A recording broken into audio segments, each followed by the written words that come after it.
moi, entre guillemets, je vais attirer certaines personnes dans ma clientèle et puis d'autres qui iront voir quelqu'un d'autre qui leur correspond mieux. Donc on est aussi en lien ou pas avec la personne qui vient. Et plus on est en lien, plus on est en synchro, plus on a de chances que la séance soit aidante pour tout le monde.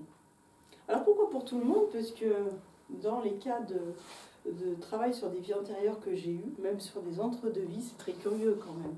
Moi, il m'est arrivé de retrouver dans les personnes qui viennent me voir des personnes avec qui j'avais été dans ces vies-là, pour le coup. Donc c'est très, très bizarre. Je le sais, la personne elle arrive, je le sais, je le sens, parce que moi je ne vois pas, je n'entends pas, je sais, je le sens dans mon cœur, dans mon corps, la personne elle vient, je la connais, alors je ne l'ai pas rencontrée dans cette vie.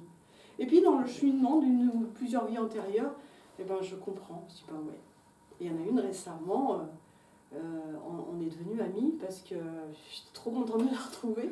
Donc ça venait de loin, ça venait de très loin, mais c'est super beau. Donc il y a des... je les fais bosser, entre guillemets, je les accompagne, mais elles me font bosser aussi. Parce que dans les messages qui sont donnés ou dans les résolutions qui apparaissent dans ces vies-là, c'est jamais un hasard, quoi. Il y a souvent des choses, soit que je dois travailler, je dis tiens, ouais, effectivement, ça c'est aussi bon pour moi, soit vraiment il y a une résonance sur nos mémoires communes. Parce qu'on a pu avoir des mémoires et travailler ensemble dans ces vies antérieures-là. Donc c'est très chouette ça. Mais chaque thérapeute va amener justement, va attirer une clientèle différente. Alors qu'est-ce qu'on va aller chercher dans ces vies antérieures? On va aller chercher par exemple des ressources. Alors j'aime bien donner l'exemple d'une personne qui est très timide, qui manque de confiance. Eh bien elle peut dire, tiens ça c'est vraiment dans cette vie, j'ai beau faire toutes les thérapies du monde, c'est difficile pour moi de trouver de la confiance. Eh bien, elle peut poser l'intention de dire bah, j'aimerais aller revoir une vie où j'avais cette confiance-là. Alors si c'est juste, ça ira très bien dans cette vie, et dans cette vie-là, elle peut ressentir. Alors l'intérêt des vies antérieures, comme la communication avec les défunts en hypnose, c'est qu'on le vit. On le vit dans son cœur, on le vit dans son corps, on le vit dans son âme. C'est pas une information. Parce que l'information, ça reste cérébral. Ce qu'on vit dans ses tripes, ça va beaucoup plus loin. C'est-à-dire que récemment, j'ai un monsieur qui venait d'un petit peu loin, de Suisse, et il était à se poser des questions justement sur ses vies antérieures, sur son chemin de vie. Et quand il a fait... Alors souvent, moi, je ne me contente pas d'une vie. J'aime bien aller sur plusieurs. Alors ça, c'est mon côté... J'aime bien, on peut en travailler peut-être selon les séances, selon la capacité de la personne à partir justement, des fois 2, des fois 3, qui peuvent être très différentes. C'est-à-dire que le monsieur là qui aujourd'hui est très très proche de la nature, on a dû faire 3 vies différentes et il a eu plein de compréhension de vie où il était seul au milieu de la forêt. Je crois qu'il y avait quelque chose comme ça dans son cas. Alors, j'ai cette grande capacité d'oublier ce qui est dit en séance. Alors je note des fois, mais j'oublie tout parce que sinon ça me ferait trop, je pense. Donc je note quand c'est vraiment intéressant. Donc il a balayé plusieurs vies dans une séance. Donc il y avait vraiment une vie ressource où il a compris pourquoi il aimait tant la nature, pourquoi il aimait tant certains animaux. C'est quelqu'un qui fait des bâtons en bois, qui travaille avec les minéraux. Et il a trouvé cette ressource-là qu'il est venu ramener dans cette vie-là. C'est un peu toujours touffu et compliqué à expliquer parce qu'il faut le vivre pour comprendre. Et puis il a eu une vie plus compliquée. Une vie de solitude. Alors ça peut être dans nos pays là, ça peut être en Asie, ça peut être sur 3 vies antérieures, on peut basculer sur des époques très différentes et sur des sexes différents, parce qu'on a été homme, on a été femme, sur des périodes, des zones géographiques, parce que je pense à une récente qui elle est allée en Asie, donc sur les difficultés d'une vie en Asie à une certaine époque. Donc là, on n'est pas dans la ressource, mais on peut aller sur de la ressource, récupérer et comprendre pourquoi aujourd'hui on a des affinités avec certaines choses ou pourquoi certains éléments sont bloquants. Alors on va en profiter pour parler donc ces vies qui sont bloquantes. Donc il y a les vies ressources qui était bien jusqu'au bout. Et les vies bloquantes, une vie bloquante, ça peut être l'exemple de la personne que je citais tout à l'heure, qui dit, moi je sabote toutes mes relations affectives. Systématiquement, ça s'arrête, ou je me débrouille pour arrêter ça. Et on a retracé une vie où cette personne était, c'est un homme, et il était dans cette vie-là, non c'était une femme dans cette vie-là, elle était amoureuse d'un homme, et cet homme l'a trahi, à tel point que toute sa famille, à cause de cet homme, a été décimée. Et cette personne a fini sa vie très pauvre, très triste dans une montagne, puisqu'elle avait perdu toute sa vie et toute sa famille à cause de sa relation affective. Donc, dans cette vie aujourd'hui, ça veut dire le conjoint, danger. Il y a une mémoire qui reste, le conjoint, il peut me faire perdre toute ma famille. Donc ça reste inscrit quelque part, et du coup, c'est mieux si je ne m'attache pas, parce que ça peut être dangereux pour moi et pour mes proches. Donc quand on arrive sur une vie comme ça, c'est pas seulement aller visiter cette vie. Alors quand je suis sur des vies antérieures, j'avance, je recule dans les vies antérieures, parce que la personne peut arriver à avoir une image ou une information, et c'est pas forcément aidant. Donc je vais soit ramener plus tôt dans l'enfance, savoir ce qui s'est passé avant qu'elle arrive peut-être au moment de la mort ou à un moment comme ça. Je vais aller plus en avant. Et à chaque fois, je pose énormément de questions. Alors, ce qu'il faut savoir, c'est qu'en hypnose spirituelle, je pose beaucoup de questions. La personne parle. Donc, elle ne dort absolument pas. Je reviens là-dessus. Elle parle, mais elle parle avec cette conscience intuitive, extra-neuronale. Elle ne parle pas avec son conscient là d'aujourd'hui. Elle parle avec sa voix, ou pas d'aujourd'hui, parce qu'elle peut aussi parler avec sa voix d'avant. Mais pendant la séance, il y a sa partie analytique qui va dire « Oh là là, qu'est-ce que je dis là? Qu'est-ce qui se passe ?» On a tous, à un moment donné, dire « Je suis en train de fabuler, je suis en train d'inventer. » Et moi, je pose beaucoup de questions pour saturer justement ce côté analytique pour que s'exprime ce qui doit vraiment s'exprimer et qui est juste. Donc on avance, on recule dans les vies. Et si je sens qu'il y a un point qui est compliqué dans une vie, je peux faire quand même avancer, parce qu'il peut y avoir des points de trahison, il peut y avoir des chocs physiques, il peut y avoir des chocs affectifs, des deuils dans cette vie passée. Et je vais emmener la personne jusqu'au moment où elle meurt. Au moment de sa mort, en étant incarnée. Et là, le questionnement va être, par exemple, eh bien, maintenant que tu es en train de mourir, qu'est-ce que tu ressens? Qu'est-ce qui se passe? Qu'est-ce que tu penses de cette vie? Toi, en tant que... Alors, je ne dis pas toi en tant qu'incarné, mais la personne est incarnée, hein, parce que la personne qui est allongée devant moi, elle est en jeu, en mode jeu. Même si c'est elle dans une autre vie, c'est je. C'est moi, il se passe ça, elle est associée à son vécu, en fait. Elle n'est pas spectateur d'elle dans une autre vie, elle est vraiment associée. Et quel est le bilan que tu fais sur cette vie, etc. Et puis quand on est incarné, on ne sait pas trop, on peut dire oh, c'était dur, ou là je viens de me faire, enfin voilà, je meurs parce que je me suis fait assassiner ou parce que j'ai tué d'autres, enfin voilà. Et donc on ne reste pas là, j'emmène la personne sur le moment où elle se voit au-dessus de son corps. Donc là elle commence à récupérer du recul, ou en tout cas cette capacité à monter et les informations de son âme. Et là, c'est très curieux parce que ça change tout de suite. Je repose un certain nombre de questions, style effectivement, quel est ton bilan sur cette vie? Alors la personne va dire, c'était une vie super dure, quoi. Et qu'est-ce que tu as appris dans cette vie? Parce que quand on vient dans des vies, c'est pour apprendre quelque chose. Alors elle dit, oui, ça a été dur, mais alors j'ai appris à me débrouiller seule, parce que j'ai perdu vite ma famille, par exemple, où j'ai appris la patience, où j'ai appris la nature, où j'ai appris... On apprend toujours quelque chose dans une vie. Donc c'est intéressant d'aller jusqu'à ce recul-là, où on a appris quelque chose. Et puis où j'ai appris que peut-être, récemment, un monsieur qui me disait ça, j'ai appris que j'avais manqué de générosité. Alors moi, je vais plus loin dans le questionnement, parce que le tout, c'est d'aller... d'être sur quelque chose de très résolutoire. Et la générosité, du coup, comment tu l'as apprise? On va chercher, là on est un peu sur la PNL presque. Quelles sont ces compétences que tu as eues, même si la vie était difficile? Et comment tu vas pouvoir l'utiliser aujourd'hui? Donc, après je fais intégrer physiquement ces compétences-là ou ces informations-là pour les ramener aujourd'hui, dans cette vie aujourd'hui. Ouais. Ouais, c'est ça. Du coup, j'ai perdu le fil, la ramener aujourd'hui.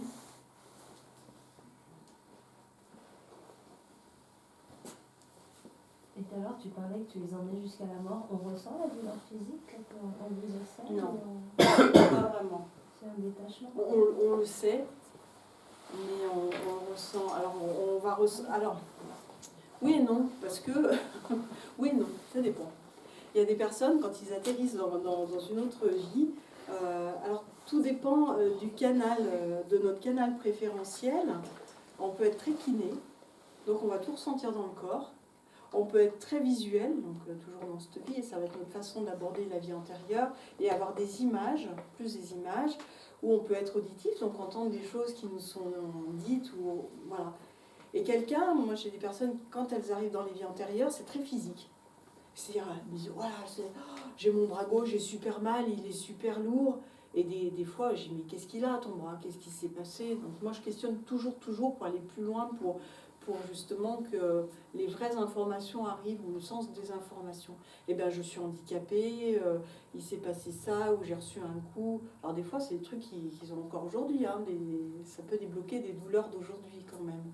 Donc on peut sentir quand même. Il y en a qui sont comme ça, hein, qui sont comme ça sur la table, ou on peut. On peut, mais c'est gérable. C'est gérable de l'extérieur. Non, puis ce que je disais, c'est que moi je sais où je sens le moment, parce que c'est toujours juste, c'est toujours accompagné, et c'est l'intérêt justement de le faire en étant accompagné. C'est que je vais sentir s'il y a besoin ou pas de bouger, ou de récupérer quelque chose, ou d'aller changer quelque chose. Oui, c'était ça mon autre idée. C'est-à-dire que la personne, elle vient de finir sa vie, et puis elle se dit, ouais, quand même, cette vie, c'était super dur, là, il s'est passé ça. Alors oui, j'ai le cas récemment. Une personne qui, quand elle est allée dans une vie antérieure, aujourd'hui, dans cette vie, elle est venue me voir parce qu'elle n'a pas envie de vivre. C'est pourtant quelqu'un qui a 50, peut-être 60 ans, une difficulté à vivre, pas d'enfant, pas de conjoint. C'est je me suis incarnée, mais qu'est-ce que j'ai toujours voulu partir, qu'est-ce que je fous là, c'est lourd ça quand même. Et puis elle commence par aller sur une vie où elle était en Espagne, et elle faisait de la magie noire en Espagne. La magie noire, des rituels avec... elle me décrivait très bien la scène, les gens ont cette capacité de fois très très bien décrire. Je suis habillée, c'était comme une espèce de prêtre, mais je sais que nos intentions ne sont pas bonnes. Là, il y a une grotte, il y a ci, il y a ça, il y a du sang. Je suis pas bien là. Je sais que je fais pas des... Jusqu'à la fin de sa vie, dans cette magie noire, elle n'a pas su me dire ce qu'il faisait vraiment négatif, mais elle sentait que c'était pas du tout ok. Et à la fin de sa vie, en étant montée au-dessus, ouais, quand même, j'ai pas utilisé. Alors elle m'a décrit, hein, des fois ils décrivent des trucs, c'est assez fabuleux, qu'ils utilisaient comme une obélisque avec un rond au milieu, et qu'ils le tournaient de telle façon que ça envoyait du négatif en fait.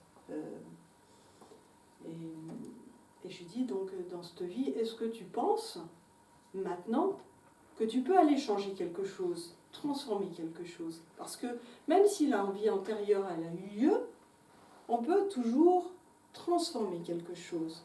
Dans les émotions qui sont liées, dans l'apprentissage, on a pour le coup, cette capacité-là. C'est difficile à expliquer, mais ça fonctionne très très bien. Toujours, je pose la question à l'âme si elle est OK pour retourner transformer quelque chose. Elle me dit ouais. Donc on retourne et je lui dis, ce truc-là que tu as utilisé, comment tu peux l'utiliser de sorte maintenant à ce que ce soit fait avec de la bienveillance et de l'amour, et plus à des fins noires en fait. Elle me dit, ouais, mais c'est simple en fait, je ne l'ai pas tourné du bon côté. Il faut que je le tourne de tel côté. Et là, c'est comme je ressens pendant la séance. Et je lui dis, mais ça, puis là, elle me dit, j'ai mal là. Elle sentait comme un gros trou dans son ventre, donc je pense par rapport à cette mémoire-là. Je me dis, j'ai mal, ça me fait un trou, c'est froid.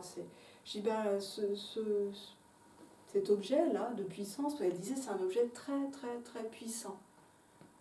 Et ben, est-ce que tu peux le tourner vers toi en mettant du bon côté pour que cet amour-là, il vienne vers toi? Ah ouais, c'est possible.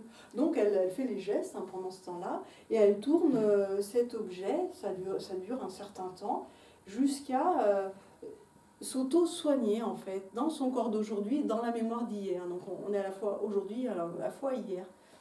Et j'attends que le moment soit de cette résolution-là soit faite. Et elle l'a très bien fait. Donc c'est utiliser un outil de l'époque qui a été mal utilisé bien aujourd'hui. Et je lui dis, aujourd'hui, comment tu sais que tu vas pouvoir utiliser dans cette vie cet outil-là pour t'autoriser à vivre? Parce que grosso modo, ça avait été tellement noir, l'utilisation de cette puissance, c'est qu'aujourd'hui, c'est quelqu'un qui ramène encore beaucoup de puissance. Mais non, je ne veux pas l'utiliser parce que je vais encore faire du mal. Donc je ne l'utilise pas. Et du coup, je ne fais rien, parce que si je fais quelque chose, je vais faire mal. Alors c'est schématique, ce que je raconte là. Et du coup, la personne sait très bien dire comment elle va utiliser cette puissance. Et je fais des ancrages, qu'on appelle des ancrages en hypnose, pour que ça s'inscrive au niveau cellulaire, que ça s'inscrive au niveau physique, pour que ça devienne une ressource dans cette vie aujourd'hui. Alors c'est un exemple, ça peut paraître un peu fou ce que je raconte, mais on peut vraiment transformer des choses. J'ai le cas d'une autre personne, par exemple, qui se retrouve dans une vie en tant qu'indienne. C'était plutôt une belle vie. Et puis elle me raconte que dans ce village-là, il y a une sage, comme la sage du village.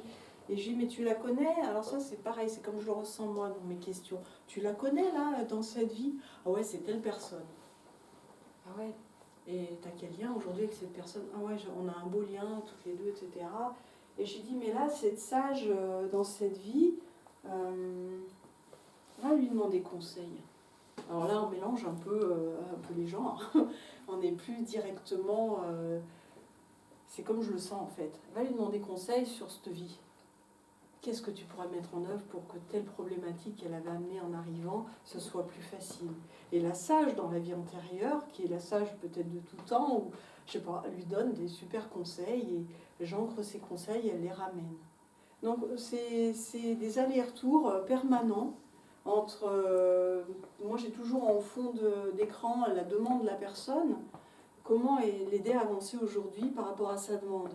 Donc c'est pas juste aller visiter une vie, parce qu'après c'est juste de l'information. C'est plus puissant que ça. C'est récupérer les ressources, l'énergie, transformer les émotions s'il y a besoin de les transformer, et ramener aujourd'hui pour avancer au niveau, sur le plan de la personnalité et même de l'âme. Donc c'est assez complexe quand même, mais c'est super chouette, c'est très très chouette parce que c'est d'une puissance phénoménale puisque c'est intégré au plus profond de la personne. Donc voilà pour les vies difficiles. Alors on a aussi beaucoup, justement, c'est le cas de cette personne, celle qui avait fait la magie noire dans une autre vie. C'est quand même ce qu'on appelle, entre guillemets, des vies de bourreaux.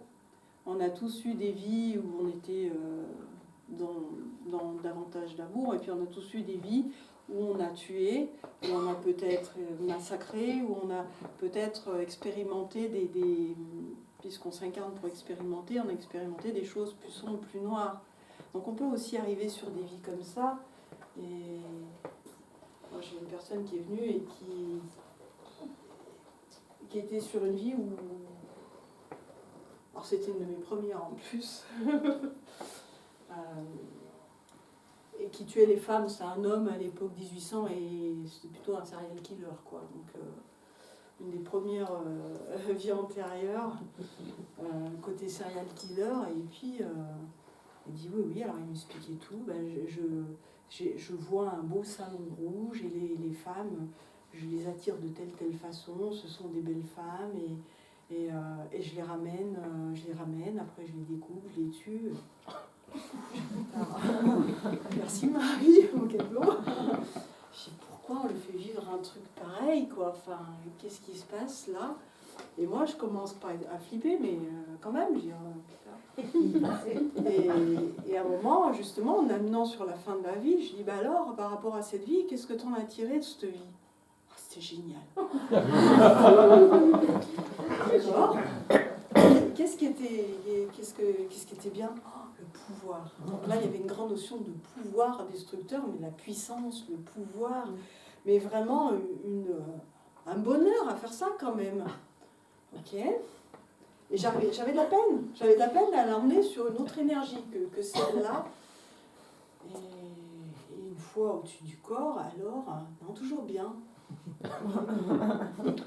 Ok, alors ça va qu'on avait quand même beaucoup travaillé. Enfin, dans la formation que j'avais vue, on avait travaillé sur les vies en tant que bourreau, donc j'étais un petit peu préparée, mais quand même, une des premières, c'était chaud.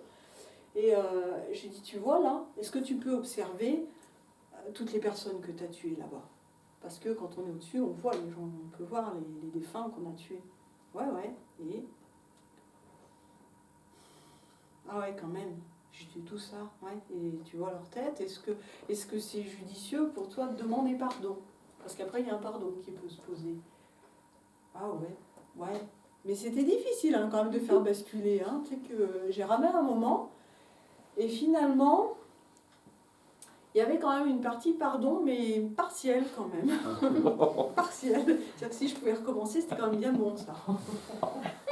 Et après, on demande aussi aux victimes de dire si elles sont OK pour donner ce pardon-là. Hein, parce qu'elles peuvent aussi dire, bon après, quand elles sont mortes, normalement, elles sont OK, mais elles peuvent demander aussi à la personne, après tout ce qu'elle a fait, de réparer.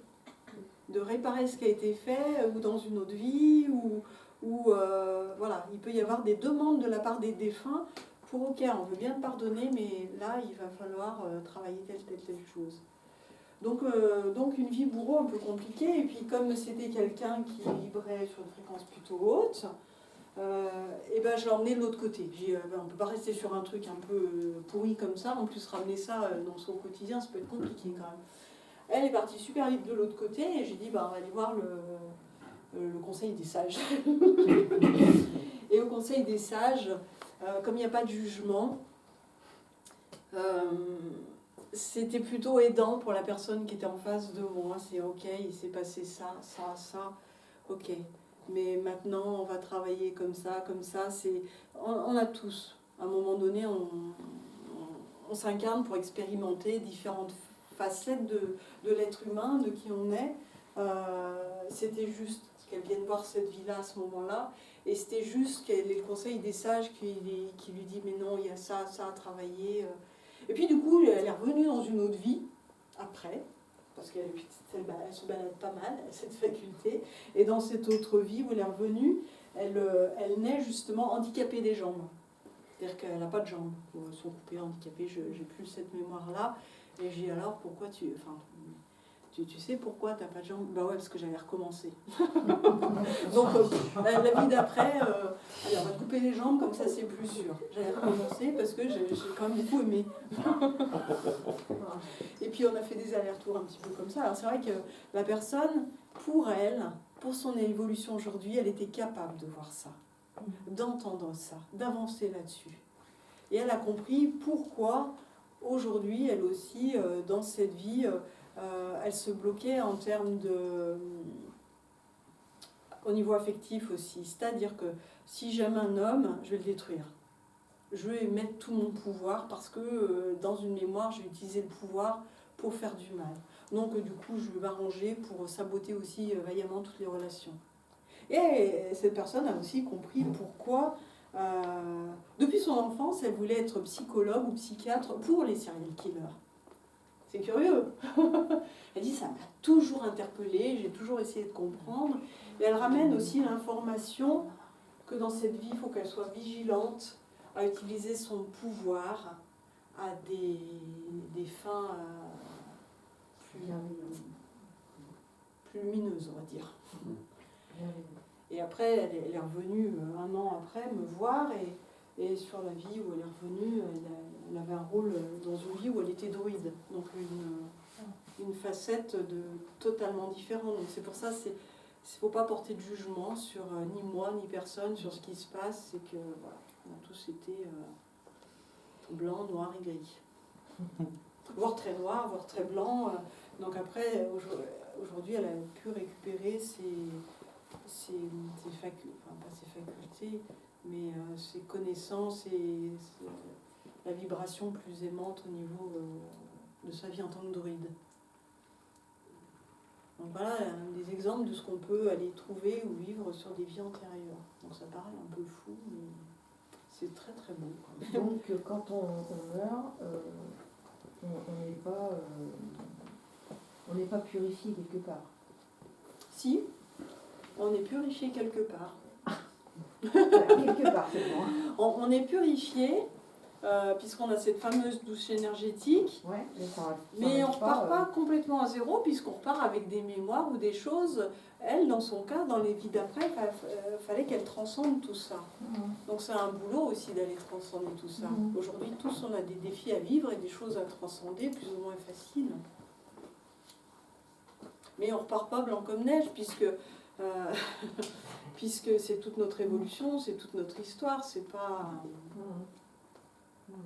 Enfin, tel que je l'ai perçu et expérimenté. Bon, à titre personnel et à titre avec les personnes. Et au titre de tes expériences au niveau d'hypnose, à combien de siècles tu as pu croiser, aller jusqu'à des vies très très lointaines? Alors j'ai eu une personne, une fois, qui me dit elle n'était pas sur cette planète en fait.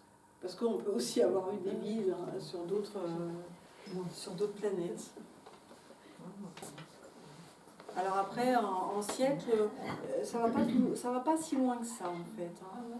Moi j'ai expérimenté à titre personnel très loin. Mais ça dépend vraiment de ce qui est à travailler. Mais on n'est pas allé si loin. Par contre, on est allé loin en termes de planète, parce que on peut être sur un autre système solaire, une autre planète, sans que la personne sache dire exactement.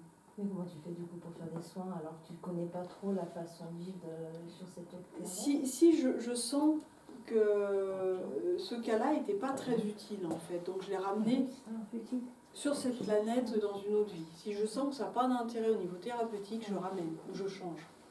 Quand on a une vie il y a des vies où il ne se passe pas grand-chose, entre guillemets. Donc si je sens que moi, par rapport à la demande de la personne, c'est pas juste, c'est pas très utile, on va dire que c'est une vie d'essai, enfin, au niveau thérapeutique. C'est pour ça que des fois, je vais sur la troisième, et ça va être à la troisième que j'aurai une info intéressante pour la personne. C'est vrai que de ramener des problèmes d'il y a 4000 ans, vu que tu as plein d'autres vies après, c'est surtout les dernières vies qui sont à travailler, quoi. Ou les dernières vies, ou des vies qui ont été essentielles à un moment donné dans notre itinéraire, parce qu'on a des vies plutôt cool, plutôt simples, et puis d'autres vies où... parce que c'est touchy. Mais pareil, dans notre incarnation dans cette vie, on peut... Moi j'ai eu le cas d'une jeune femme. Alors là, on va un peu sur l'entre-deux-vie, on va déborder un petit peu. Dans son entre-deux-vie, quand elle a fait le choix de cette incarnation, alors c'est quelqu'un qui est sur une couleur d'âme déjà très évoluée. Alors ça se voit pas, hein. L'âme très évoluée, ça peut être le mendiant que vous allez rencontrer dans la rue, on n'en sait rien. Il a peut-être choisi de se poser là pour diffuser sa lumière à sa façon, ou pour aller plus loin dans l'humilité. C'est pas écrit sur la tête de la personne l'évolution de son âme, et heureusement, parce que du coup... Alors certains, ça ferait peut-être taire l'ego, ça peut être intéressant, mais c'est pas écrit. C'est pas parce que dans cette vie, on a l'impression, entre guillemets, d'avoir atteint un niveau super spirituel qu'on est vraiment, hein. C'est pas forcément comme ça que ça se passe. Donc cette jeune femme, quand on travaille sur son entre-vie, justement, elle a eu tellement de vies lourdes, difficiles, compliquées, et vu l'évolution de son âme, elle s'est incarnée dans cette vie pour avoir elle le disait, sur l'entre-deux-vie, cette vie-là, ça sera plus tranquille. C'est une pause. une pause au niveau énergétique, au niveau vibratoire, parce que j'en ai trop bavé sur toutes mes autres vies. Et du coup, son choix sur cette vie-là, c'était de s'incarner avec son compagnon, qu'il a su depuis de nombreuses vies, mais où elle n'était pas dans sa dernière vie et qui a été du coup très difficile parce qu'elle n'avait pas son compagnon d'âme. Et puis de s'incarner, d'avoir des enfants, une vie beaucoup plus posée. En sachant quand même que cette personne, une vie posée, à 27 ans, elle était quand même chirurgien dentiste, elle avait 3 gamins, enfin c'est pas si posé que ça. Hein. Mais par rapport à tout ce qu'elle avait vécu avant, c'était plus posé. Donc tout est relatif dans le posé. Hein. Du coup, pourquoi elle n'est pas restée à la maison alors pour se poser? Parce que son âme a besoin d'apprendre, de comprendre, d'avancer. En étant, cette personne-là avait fait la formation d'hypnose spirituelle, entre autres, parce que forcément son âme, quelque part, ça transcende, c'est important pour elle. En étant chirurgien dentiste, elle était venue en disant « Moi, l'hypnose m'intéresse parce que je veux que les personnes, parce qu'un chirurgien dentiste, il fait un peu mal quand même. Moi, j'aime pas. Enfin, un peu de personnes aiment aller se faire... ça fait mal, enfin, voilà. Et elle, sa conception du dentiste, c'était redonner le sourire aux personnes, un vrai sourire. C'est beau. C'est-à-dire que c'est pas juste les dents. Je veux donner le sourire. Et les personnes, si je peux les aider en séance avec l'hypnose, alors elle était allée plus loin dans la spirituelle, mais si je peux les aider vraiment, les accompagner pour que la séance ne soit pas tout à fait de la torture, ça sera peut-être ce que je ferai dans cette vie-là, entre autres. Oui, parce que ça peut être une forme de torture aussi pour certaines personnes. C'est ça. C'est ça. Et donc du coup, je vais faire ça, mais en le faisant autrement. Alors après, elle a été embêtée par l'ordre de la médecine qui lui a dit on ne mélange pas le dentiste avec l'hypnose. Après, on n'est encore pas avancé sur tous les thèmes et ils mettent des bâtons dans les roues. Mais n'empêche que son souhait, c'est celui-là, c'est d'amener autre chose dans l'exercice de cette profession-là qui n'est pas forcément agréable pour tout le monde. Alors dans les vies antérieures, on peut aussi aller faire un travail sur ce qu'on appelle les contrats. C'est-à-dire que peut-être dans cette vie, certainement, on a tous des personnes, quand on les croise ou on les rencontre, ou des proches, ça peut être un parent, ça peut être un enfant, c'est dur. Cette personne, on l'aime peut-être énormément, mais c'est très dur. C'est-à-dire que ça peut être des relations très conflictuelles, ça peut être cette personne, chaque fois que je la vois, je suis pas bien, ou j'ai l'impression qu'elle me juge, ou qu'elle va me faire du mal. Donc il y a des personnes qui tous, hein, si on regarde autour de nous, il y a des âmes avec qui c'est compliqué. On a l'impression de les connaître, mais pas côté lumineux, quoi, où la relation a toujours été compliquée. Et bien ça peut aussi se travailler sur une vie antérieure. C'est-à-dire qu'on peut demander au moment de l'induction d'aller voir la première fois où on a travaillé, où on s'est incarné avec cette âme et voir le contrat qui s'est posé la première fois. Alors ce contrat, la première fois, c'est quelque chose qui s'est biaisé du départ, c'est-à-dire que peut-être qu'il y en a un sur cette première vie, il a pris le côté dominant sur l'autre pour plein de raisons, et que la relation, et que celui en dessous doit transcender ça ou vivre ça autrement.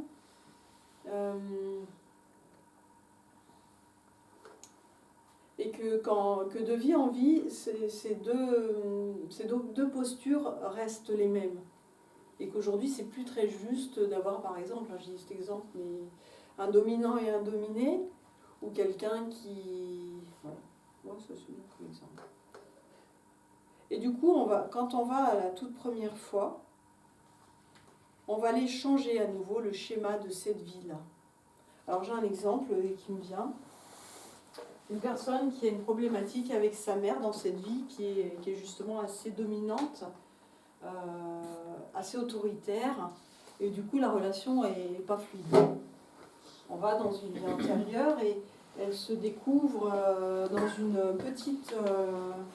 une petite maison en pierre, un peu pauvre, une époque assez reculée. Il y a de la terre au sol, et puis dans cette vie-là, cette personne est une jeune fille qui a peut-être, enfin, même une enfant, parce qu'elle doit avoir 10-11 ans. Et puis elle voit à côté sa maman qui est en train de mourir. de maladie, je ne sais pas quoi. Et sa mère meurt, et puis il y a son père qui est là. Et son père, on va un peu plus loin dans la vie, et le père, en fait, elle se voit à l'extérieur de la maison, et le père est à l'intérieur, elle n'a pas envie d'y aller. Et puis elle va quand même, je lui demande, moi je fais avancer parce qu'il faut y aller quand même. Donc elle va aller dans cette maison. Et puis en fait le père est ivrogne. En fait depuis que sa femme est partie, il boit parce qu'il est triste. Et il demande à sa fille de s'occuper de lui non-stop. Donc il a ce côté déjà très autoritaire, c'est bah, toi tu vas faire le ménage, tu vas t'occuper de moi, tu vas faire les courses. Et du coup cette gamine dans cette vie-là n'est pas scolarisée. Elle est tout le temps avec son père en train de prendre soin de son père, mais elle en a, enfin, voilà, elle va jusqu'à la fin de cette vie où c'est une vie un peu pourrie parce que passer sa vie à prendre soin du père qui était alcoolique, qui était bougon, pas méchant, mais pas cool quand même. Du coup, elle n'a pas pu faire sa vie, elle n'a pas pu se marier, elle n'a pas pu aller à l'école, donc une vie un peu moche. Et donc là, moi je pose la question, j'ai dit mais qu'est-ce que tu peux changer là maintenant? On est dans l'histoire du contrat sous-jacent. Comment tu peux, à quel moment il y a moyen d'aller changer quelque chose dans cette relation pour que ça ne revienne pas aujourd'hui, et en tout cas sur toutes ces vies? Et du coup, elle va retourner au moment du décès de la maman, forcément. Et là, il y a un nouveau contrat qui s'installe. Alors on le fait dire à la personne, et quels sont les termes de ce nouveau contrat? Alors le contrat, ça va être par exemple, dans ce cas-là, c'était j'explique à mon papa que je ne suis pas sa femme, que j'y peux rien si maman est morte, qu'il va prendre soin de lui et que je ne vais pas passer mon temps à le servir parce que j'ai une vie à faire. Ça peut être ça. Hein. Et c'est effectivement, ce contrat-là est posé, cette base-là est posée. Et du coup, avec ce nouveau contrat, comment elle va évoluer cette vie-là? Donc on va dans l'évolution. On peut recréer, hein, le cerveau est capable de recréer ça. Et c'est très curieux sur les personnes, parce qu'elles créent vraiment une autre dynamique. Et on va voir plus tard, effectivement, elle peut vivre sa vie de jeune fille, le papa fait ses tâches ménagères, et elle peut aller à l'école, elle rencontre quelqu'un de bien, et du coup, le papa rencontre aussi une autre femme. Alors c'est marrant parce que, pour la petite anecdote, l'autre femme, elle s'appelle Raymonde, je crois. Elle dit, elle est un peu rougeote, elle est un peu ronde, mais elle va amener à mon papa tout l'amour dont il a besoin. Et donc chacun peut vivre sa vie dans ces mémoires-là autrement, la réécrire.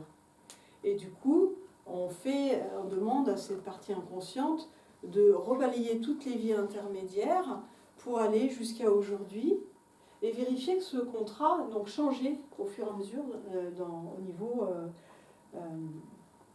changer tout ce qui peut être changé dans les différentes vies pour amener un contrat plus égalitaire dans cette vie-là, par exemple. Et quand on a retracé ça autrement, on vérifie que le contrat il est toujours bien juste, et on va même plus loin, on va faire futuriser la relation avec cette personne dans cette vie. Comment avec ce nouveau contrat, est-ce qu'il y a quelque chose à modifier dans ce contrat? Est-ce qu'il est OK? Et comment on peut futuriser pour que ce soit OK demain et après-demain? Donc voilà, donc là on a vraiment une incidence thérapeutique importante. Je voulais juste savoir si ce que tu viens d'expliquer, c'est ce qu'on appelle le karma ou la dette karmique, ou est-ce que c'est en lien avec ça? Les contrats? Oui, les contrats d'âme. Ça peut, mais pas forcément. Pas forcément. Pas forcément, pas à tous les coups. On peut effectivement avoir un truc karmique avec une personne, un truc à transcender et à modifier. D'accord.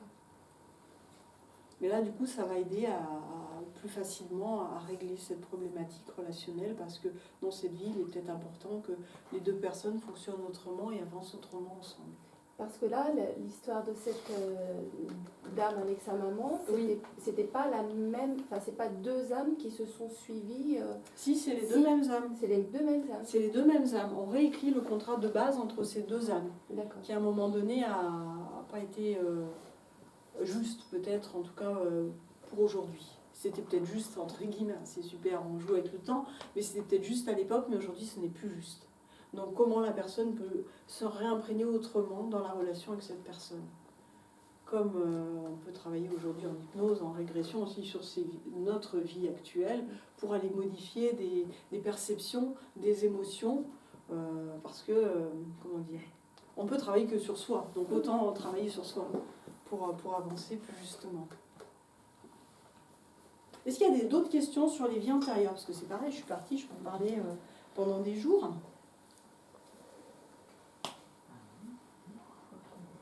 On peut faire plein de choses et je dirais que d'une personne à une autre, d'une séance à une autre, c'est très très très différent. Il y a tout, enfin, tous les cas peuvent se présenter. Et c'est ça qui est bien, ce qui est magique, c'est qu'on ne s'ennuie pas. On ne s'ennuie pas. Après, je dirais que c'est des séances des fois qui peuvent être un peu longues, un peu éprouvantes pour moi aussi, pour la personne. C'est pour ça que quand je suis sur la spirituelle, j'enchaîne pas les rendez-vous parce que moi je suis en transe forcément puisqu'on est en connexion avec la personne. Quand elle va se balader, je vais me balader avec, j'y suis, je la suis. Donc elle revient souvent quand même, ça peut être fatigué parce qu'il peut, comme la personne avec son objet, il peut y avoir aussi des soins énergétiques qui se passent en même temps au niveau du corps, au niveau cellulaire.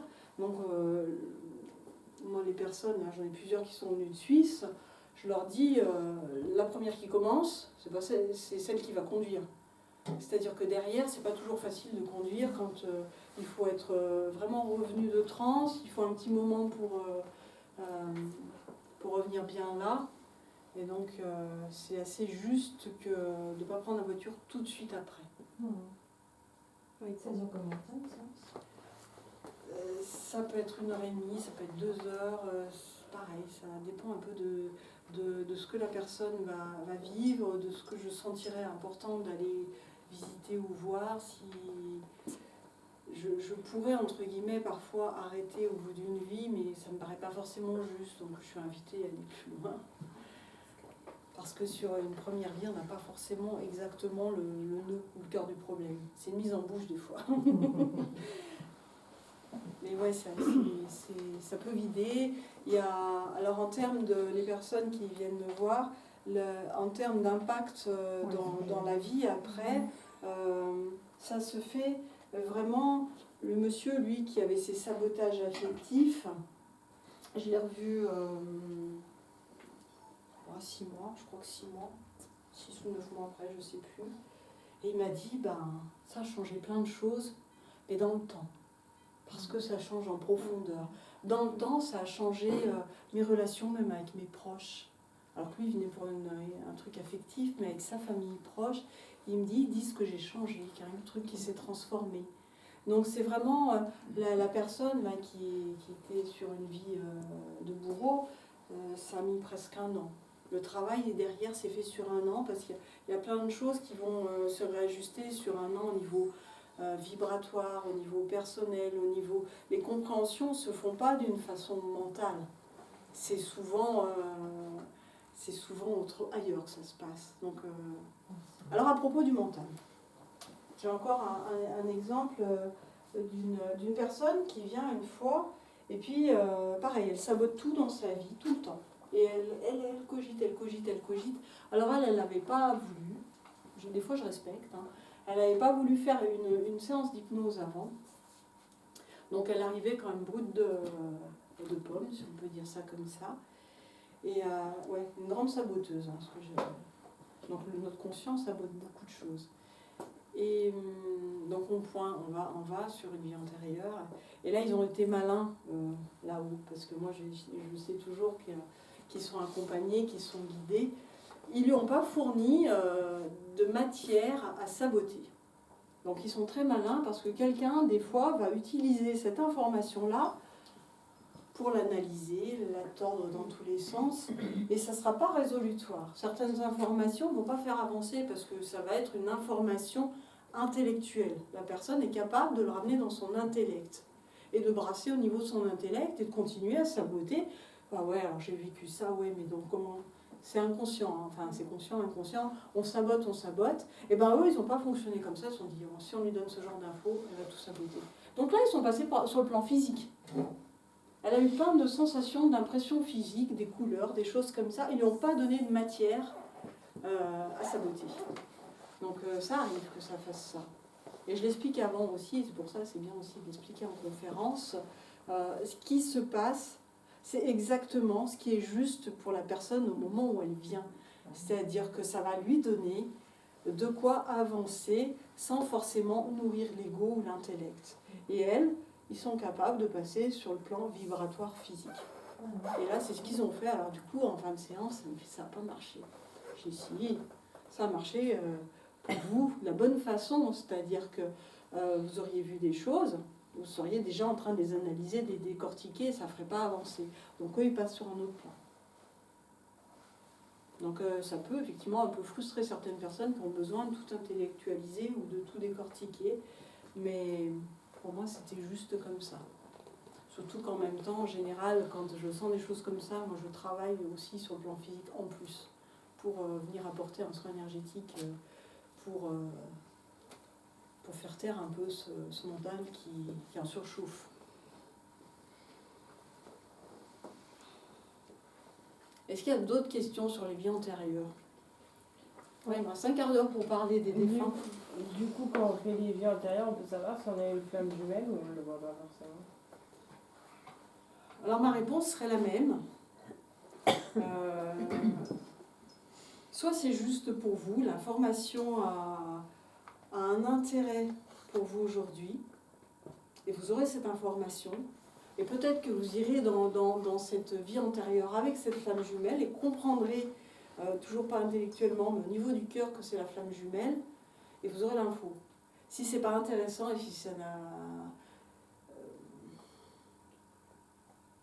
oui, si c'est pas juste, vous n'aurez pas l'info. En tout cas, peut-être pas maintenant.